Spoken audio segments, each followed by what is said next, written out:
Lubog mga kotse. The side is frightful.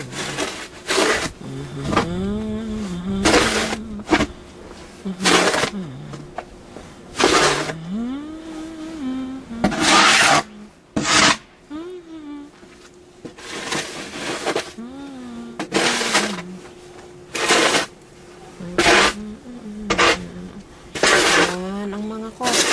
Natatabunan. Maraming snow. At ito, taga-shovel ng snow, si Daddy.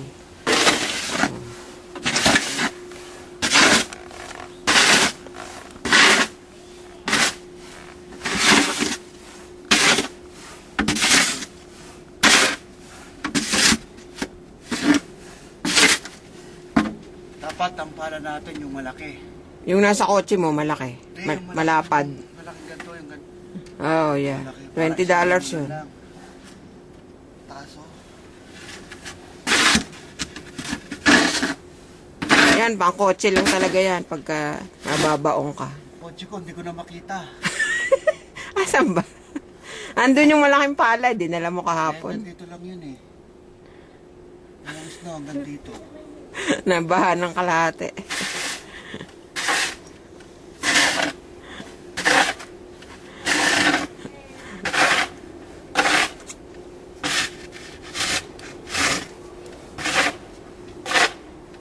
Padala natin to sa ano, sa balita.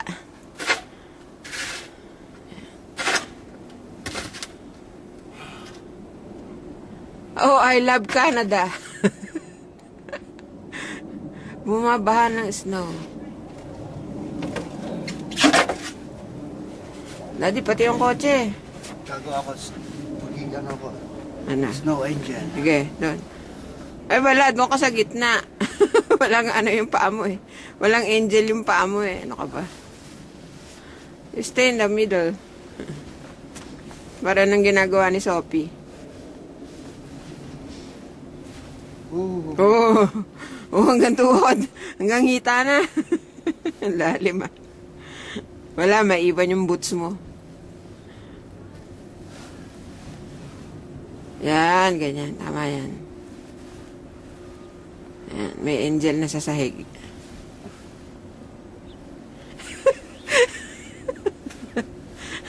Nalubog yung snow angel. Ay ko na to. Ano? Nangyari dyan? Ay ko na yan. Ha? Takpan mo yung tenga mo. Baka maging frosty the snowman yung tenga mo. Lagay mo yung hood. Hindi naman masyadong maginaw. Marami lang snow.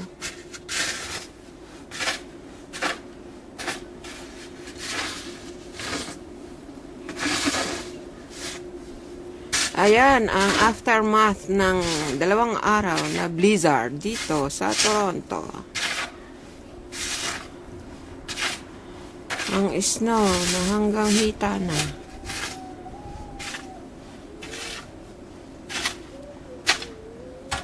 Ayan. This is Pearlie De Vera reporting from Falconer Drive, Mississauga. From CP24. Ano to? Newscaster ako. Hindi yung car. Parang official winter, di ba? Huh? Oh, 21 December. Kaya nga yan ang pasalubong sa atin eh. Ah, sige, kumain na kayo anak. Kotse pa, lilinisin mo pa yon. Dili mo yung pala mo. Hindi makakadaan yan mamaya. Lalo na siguro pag ano, no? Lalo na ako sa Manitoba ka nakatira. January, no? Sa Manitoba ka o kaya sa Calgary ka. Siguro kalahati ng bahay doon is snow.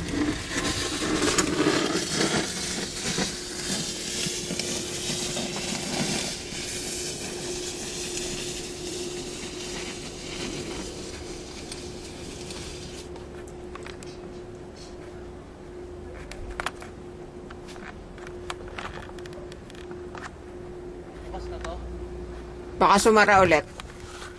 Tignan natin. Dali, kukunin ko yung susi. Dali, kukunin ko yung susi.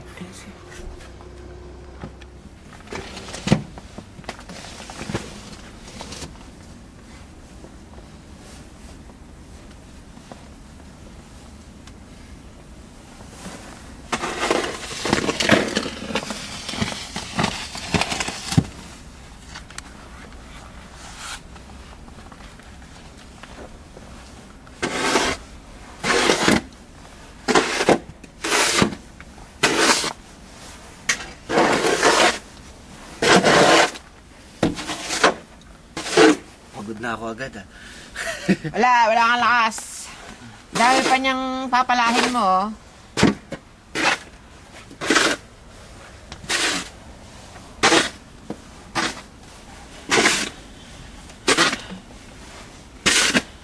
Nakikita niyo ba yan? Yan ang blizzard sa Toronto. Oh. I wanna travel. Mag-jacket lining. Mag-ano ka? Winter attire. Okay. I'm a Jew. Nanginginig na ako, Daddy. Sasara ko na yung pinto. Ang lamig. I wanna travel, huh? Sige, kuha ka ng damit. Tama na yan. Pagod ka na?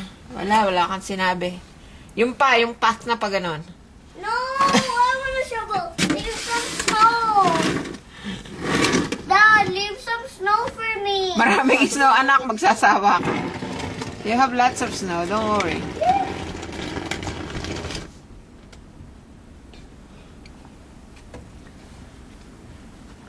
Hirap pag may salamin.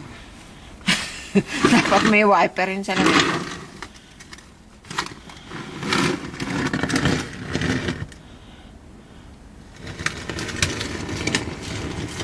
Ako yung Mazda, natabunan na ng snow doon sa likod. But do you have to change this? Which one? Yeah. Put on mag-thermal ka, tapos yung snow pants mo nandun sa room ni Miguel, sa lalagyan ng mga Hindi rin naman titigil ang snow kahit palayo mo ng palayo. Paglingon mo, meron pa rin. Oo nga, yan nga yung sinasabi ko sa'yo, ganyan talaga. O bakit pinapapala mo sa akin? Para ma-exercise ka bago ka pumasok. Smile ka, smile. Smile ka kasi ipapadala natin to sa CNN News. Nagbibis pa daw. Mamaya lalabas sila sila daw magsasobel Ayan ng si Boyet. Diyan na yung carpool ko. Hindi ako magdadrive ngayon. Natabunan na ng snow yung sports car mo, Daddy. Bay tayo ah. Bay ako. Ah, yan si Boyet. Yan, driver ko yan. Ayan, driver ni Daddy. Si Mang Boyet. Sarado naman yata yung may takip eh. Hindi. Loloko ka no? Hello, man. Close up ka pa nga, Oyet. Smile ka, Yet. Smile ka. Yan si Boyet. Hi! Hello, Philippines! Hello, Philippines. Parang kami sa Pilipinas no? Puro Pilipino ang kapitbahay namin dito. Saan ba kayo?